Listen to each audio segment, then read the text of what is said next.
कौन है जो नहीं चाहता कि उसकी औलाद शैतान के शर से बचे और उसकी औलाद साले हो। अगर आप साले औलाद चाहते हैं और शैतान के शर से अपनी औलाद को महफूज रखना चाहते हैं तो हजूर करीम सल्लल्लाहु अलैहि वसल्लम की इस हदीस पर अमल फरमाइए।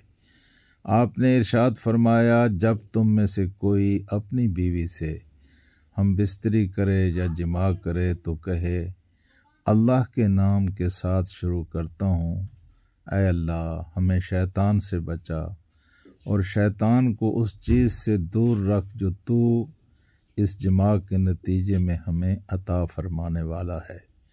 यह दुआ पढ़ने के बाद वो जिमा करने से जो बीवी और मियाँ को यानी उस जोड़े को अल्लाह ताला औलाद अता करेगा, उसको शैतान नुकसान नहीं पहुंचा सकता, और जिसको शैतान नुकसान ना पहुंचाए वो नेक होगा, वो सालिह होगा।